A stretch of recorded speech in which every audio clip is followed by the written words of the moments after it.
Hello everyone, it's that time. Welcome back to the Fitness Hustle. I'm Amy Moreland and I'm happy for you to join us again.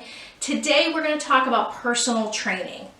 So we've talked about the group fitness and why you should do group fitness or why people may want to do group fitness.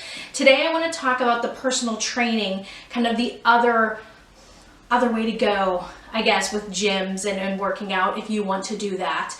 And really there's 4 things that I've come up with that you need to think about that may help decide if you want to go the personal training route or if you want to go group fitness or a little bit of both.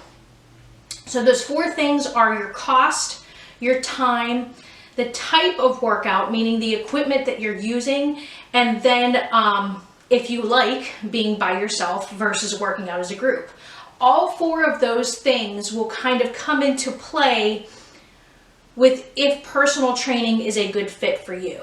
And I do both. I do group fitness and I do personal training. I think there's benefits to both. I think that both are a great avenue, and really you should do both if you can.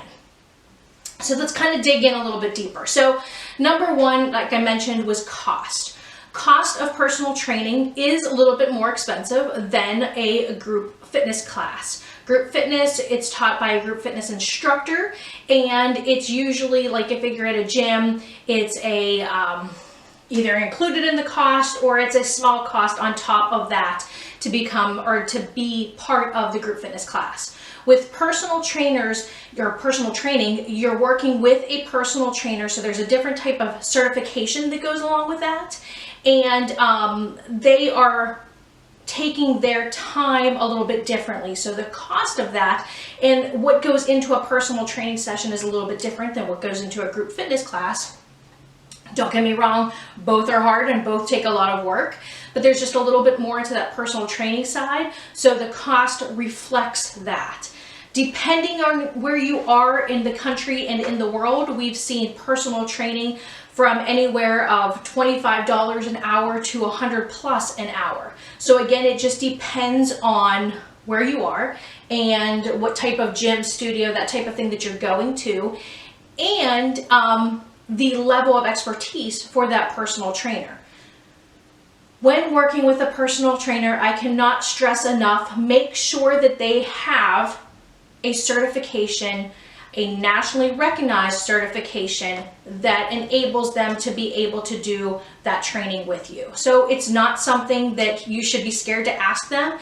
Ask them and they should be able to provide you either some type of like membership or certificate or something, or tell you so that you can at least look them up to make sure that they have that knowledge. It's very important because we want to keep you safe.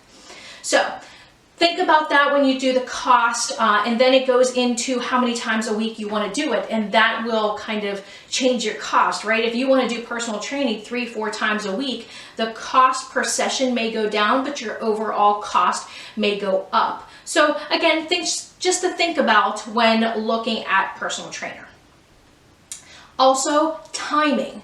So timing will be a little bit different. There's, the personal trainers that work early in the mornings throughout the day and in the evenings, but it may not, if you're used to going at a class time, they may not have availability, or you have to wait till another session is done. So that personal trainer has a little bit more of a limit of how many people they can see based on their schedule and fitting you in. As far as time, usually it's an hour session for personal training. I have seen some personal trainers that do half-an-hour sessions, so again, that may help as far as fitting your time in, but something else to consider when you're looking at the personal training and looking to schedule. So time per day, and then making sure that that's consistent throughout the week, depending on how many times you actually want to work out with the trainer.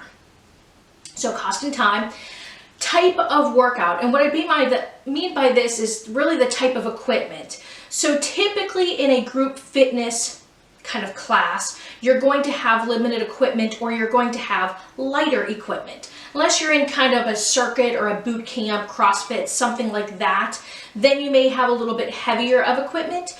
But If you're, in just a toning class or a core class or something like that, you're probably not using big kettlebells, or you're not using the Smith machine or squat racks, those types of things, and you may use those with personal training. So if you want a variety in your workout, that's another good reason to go with personal training, just because there might be some equipment that you're going to use with that personal trainer that you may not use in group fitness, and it gives you that kind of cross training. It gives you variety, it mixes things up, and keeps your body kind of always guessing on what's coming up next. The last thing, and really kind of differentiates, group fitness and personal training, as it has in the name. Do you want to work out by yourself, or do you want to work out in a group? Neither one is correct, neither one is incorrect, and you can do both. But just know that personal training, and there's some small group training, which maybe you and a friend, or you and one partner or two partners can do kind of a smaller group session. But for the most part, when you're doing personal training, it's going to be you and the trainer just going at it and, doing those exercises and moving on to the next thing. It's just going to be a different dynamic than if you were in a group fitness format. Personal training gives you that one-on-one attention. And that does not mean that in group fitness you can't get attention from the instructor, but the instructor in a group class, depending on how many are in there, has to make sure that they're watching kind of everybody, right? So their eyes are on everybody, and they may miss you for a second, or they may have to help somebody else. Whereas with a personal trainer, they are dedicating that whole session to just you. And that is great for, if you have very specific goals, if you have a lot of questions, and if you want somebody to really help you with your form technique and make sure that you're doing things right. That personal connection, that personal touch is really going to help with personal training. So personal training is great, group fitness is great, but there's just those kind of different things that you want to look for. So I'd love to hear, do you guys do personal training? Do you do group fitness? Which do you prefer, and why do you like which one you prefer? Check us out at thefitnesshustleshow.com for our blog that's going to talk about the differences in group fitness and in personal training. And check out the YouTube. Again, comment, let me know what you like, what you dislike. And you can always check us out on Facebook and Instagram as well. A little shorter of a session today, but that's okay. I hope you guys enjoyed, and I will talk to you guys soon. I can't wait.